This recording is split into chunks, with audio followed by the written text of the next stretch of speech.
Ito, pakinggan po niyo itong report na ito.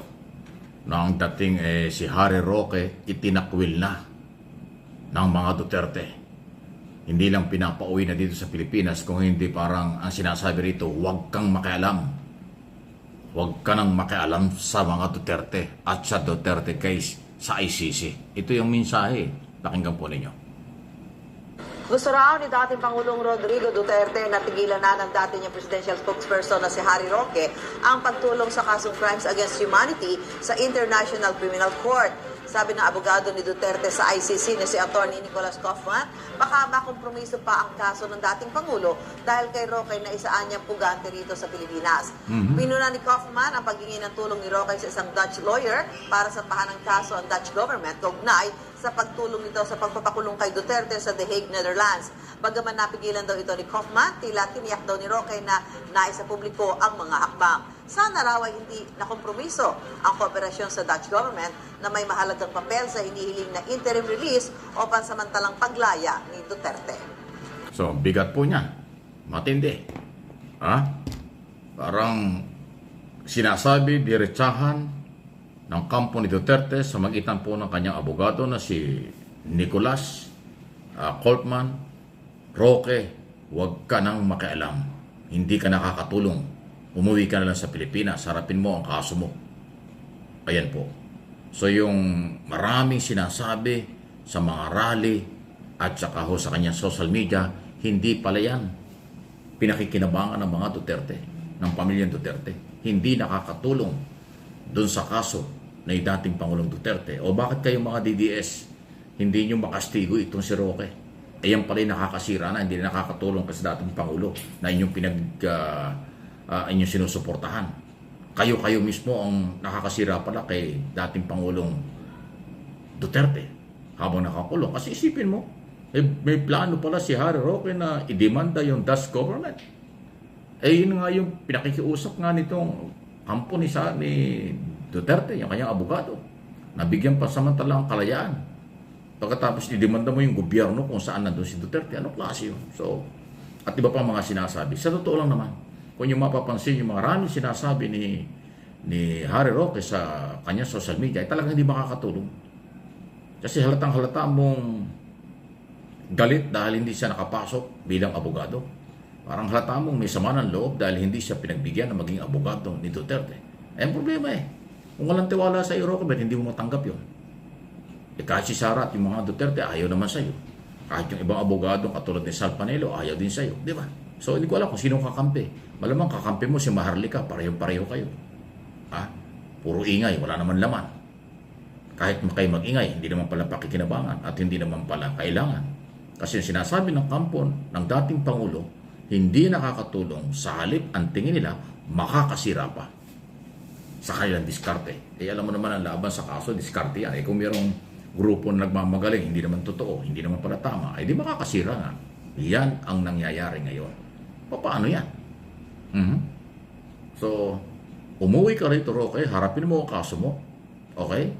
Kung gusto mo, ikaw pa yung maging testigo. Kung galit ka, kung ikaw ay tinatakwilan ng mga Duterte, di bumaliktad ka na lang. Kung anong alam mo, sabihin mo. Total, kahit dito sa Pilipinas, hindi ka rin kinukuha ang abogado ng mga Duterte.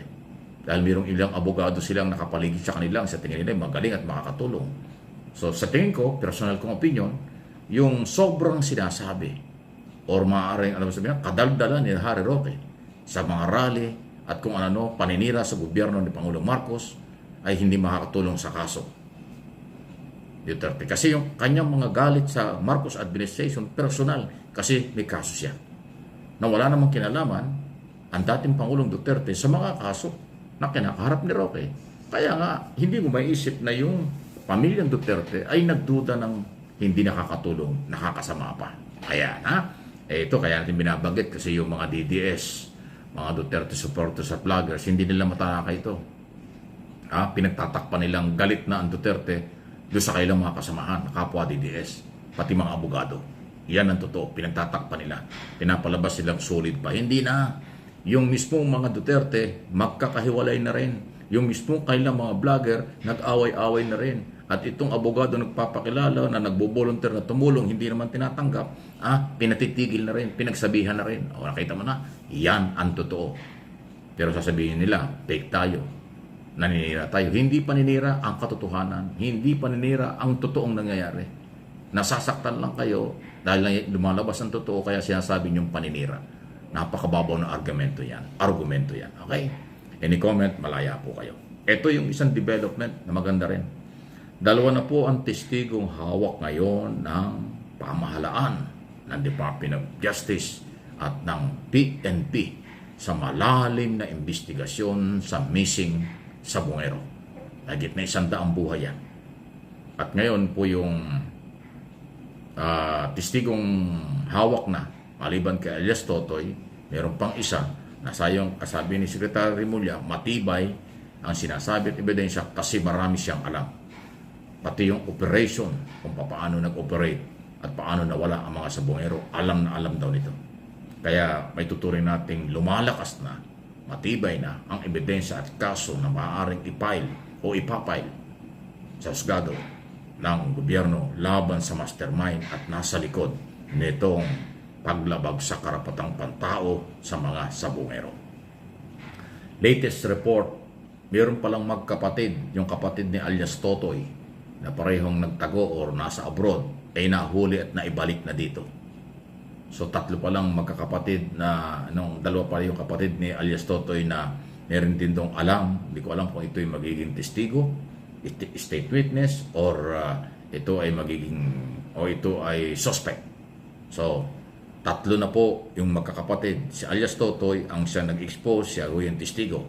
Yung dalawang nahuli sa abroad at nahawakan na ng PNP ay inaalam pa kung ito'y makakatulong as witness o ito ba ay suspect dito sa malalim na investigasyon. Kasi nga seryoso ang PNP, ang buong gobyerno na panagutin ang mastermind at nasa likod nitong krimen ito dahil hindi biro. Ipinag-utos ito ng ating Pangulong Marcos na panagutin, kasuhan, panagutin, bigyan ng hustisya ang pamilyang nawala ng mahal sa nabuhay noong mga panahong yon, 2021. May mga sangkot na mga pulis na nabanggit, may mga sibilyan, mayroong mastermind, at may malaking pera. Hindi lang pala daang milyon, mukhang bilyong pera ang pinag-awayan, pinagtalunan, or dahilan kung bakit nabuwis ang ganong karaming buhay. Kasi kung barya lang yan, kung maliit na pera, 1 milyon, 2 milyon, hindi naman ganong karami yung mawawalang buhay. Pero dahil mahigit na 100 buhay ang nawala at ibinaon, matapos nilang patayin ay ibinaon doon sa Taal Lake. So intentional na itago, pati pagkakakilanlan. Mabutit na hukay na yung mga buto. So grabe. Sa tingin ninyo gagawin yun kung barya lang ang perang involved dito? Hindi. Malaking pera, malaking tao ang nasa likod nito. Bilyong-bilyong negosyo ito na maaaring sila ay nasira sa pera, nag-away sa pera, pero buhay ang naging kapalit. Antabayan po nyo, huwag kayong magsawa, hindi pang karaniwang kaso yan.